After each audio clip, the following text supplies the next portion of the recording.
adalah bentuk nyata upaya untuk menunda-nunda dan mengganggu proses pemeriksaan pokok perkara. Menurut hakim, upaya ini adalah salah satu bentuk penyalahgunaan pra-peradilan.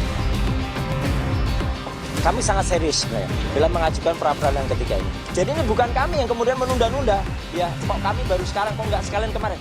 Putusannya itu adalah boleh diajukan secara terpisah dalam waktu 14 hari.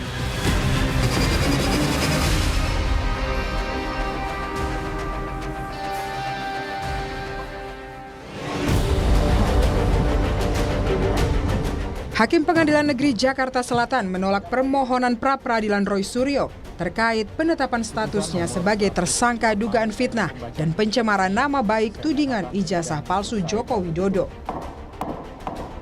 Hakim menilai pra-peradilan kedua Roy Suryo adalah bentuk upaya menunda sidang pokok perkara. Dengan ditolaknya permohonan, Roy Suryo masih berstatus tersangka.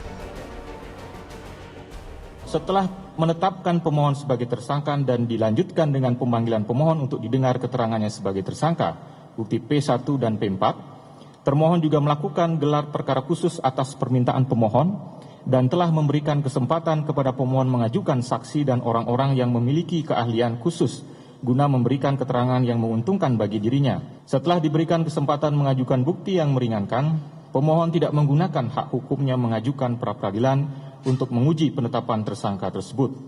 Menimbang bahwa tindakan pemohon mengajukan permohonan pra-peradilan terkait penetapan tersangka setelah pelimpahan perkara dan setelah pra-peradilan pertama mencapai tahap kesimpulan adalah bentuk nyata upaya untuk menunda-nunda dan mengganggu proses pemeriksaan pokok perkara. Menurut hakim, upaya ini adalah salah satu bentuk penyalahgunaan pra-peradilan. Kuasa hukum Roy Suryo, Refli Harun, membantah penilaian hakim yang berpandangan jika pengajuan pra-peradilan kedua Roy adalah upaya menunda sidang pokok perkara. Sementara, Roy Suryo mengapresiasi putusan hakim dan tak gentar untuk tetap mengajukan pra-peradilan lagi. Namanya ini bukan Mas Roy siap atau tidak siap untuk pokok perkara. Ini adalah the lawyer's way, ya.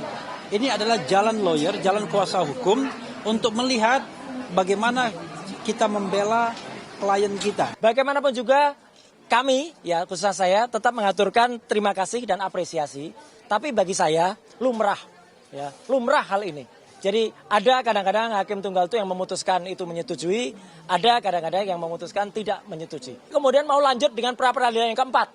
Karena apa? Karena pra-peradilan yang ketiga sudah kami daftarkan. Dan insya Allah akan bersidang pada hari Selasa tanggal 28 Juli yang akan datang. Dengan materi adalah ganti rugi atas putusan pra-peradilan yang pertama.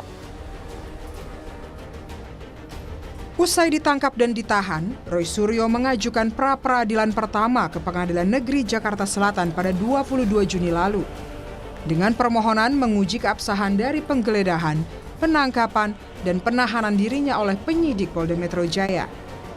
7 Juli 2026, Hakim Tunggal Pengadilan Negeri Jakarta Selatan mengabulkan sebagian permohonan pra-peradilan Roy Suryo. Hakim menyatakan penggeledahan, penangkapan, dan penahanan Roy Suryo dinyatakan tidak sah. Namun, putusan tersebut hanya menguji keabsahan prosedur, tindakan penyidik, dan tidak memutus pokok perkara. Pada 15 Juli lalu, Roy Suryo kembali mengajukan pra-peradilannya yang ketiga ke Pengadilan Negeri Jakarta Selatan. Sidang perdana permohonan ketiga yang digelar pada Rabu pagi terpaksa ditunda karena ketidakhadiran pihak kejaksaan. Roy menegaskan pengajuan pra-peradilan ketiga ini adalah langkah yang serius dan bukan untuk mengulur waktu menuju sidang pokok perkara. Kami sangat serius sebenarnya dalam mengajukan pra-peradilan ketiga ini. Tapi teman-teman tahu sendiri ya, hakim tunggal yang memimpin ini alhamdulillah sama lagi ya, yaitu Pak I Ketut Darpawan. Ya, nah ini teman-teman nanti bisa melihat apakah putusan dari hakim tunggal ini akan sama seperti yang pertama atau yang kedua kemarin. Kalau beda dengan yang pertama, ini akan menjadi lucu banget. Ya, karena waktu itu beliau yang sebenarnya memberikan kesempatan kepada kami untuk mengajukan ini dalam pra-peradilan yang terpisah. Jadi ini bukan kami yang kemudian menunda-nunda. Ya, kok kami baru sekarang, kok nggak sekalian kemarin. Putusannya itu adalah boleh diajukan secara terpisah dalam waktu 14 hari maksimal. Dan kami sudah melaksanakan itu sesuai dengan putusan pra-peradilan yang pertama.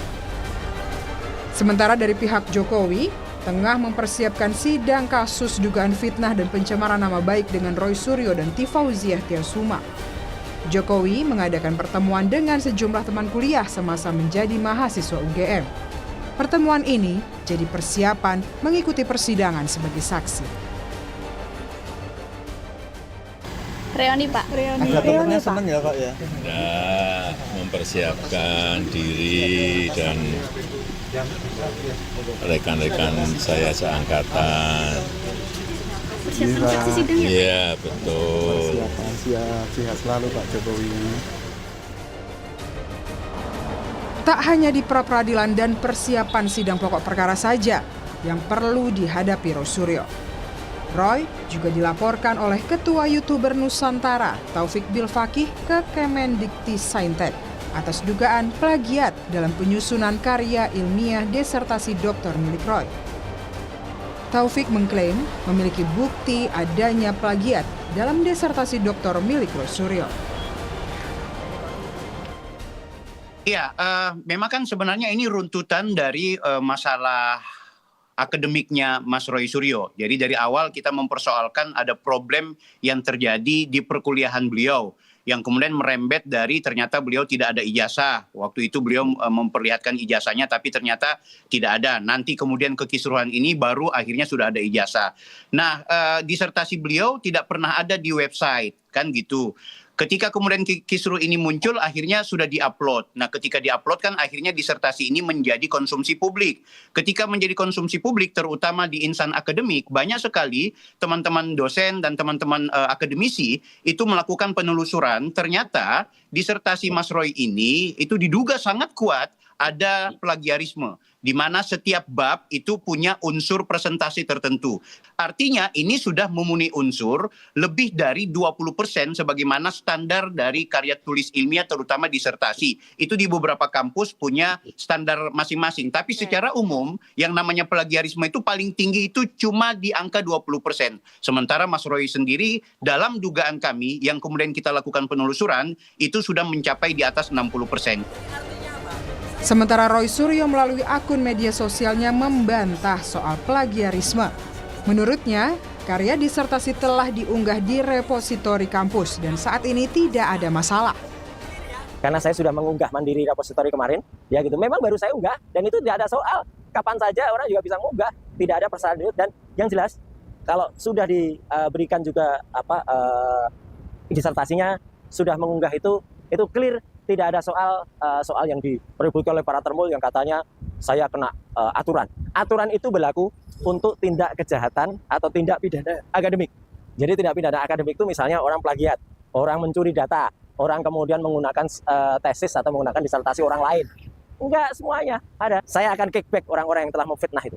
Itu bukan hanya pencemaran nama baik ya, tapi itu sudah membuat persangkaan palsu atau bahkan sudah membuat kabar bohong dan itu ada kesengajaan untuk mengglorifikasi.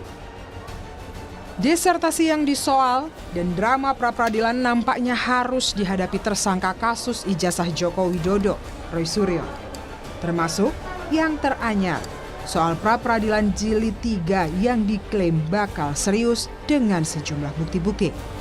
Tim Liputan, Kompas TV.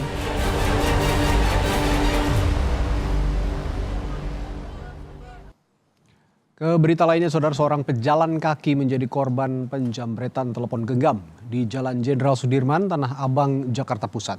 Aksi dua pelaku bersepeda motor ini terekam kamera CCTV stasiun MRT Setiabudi.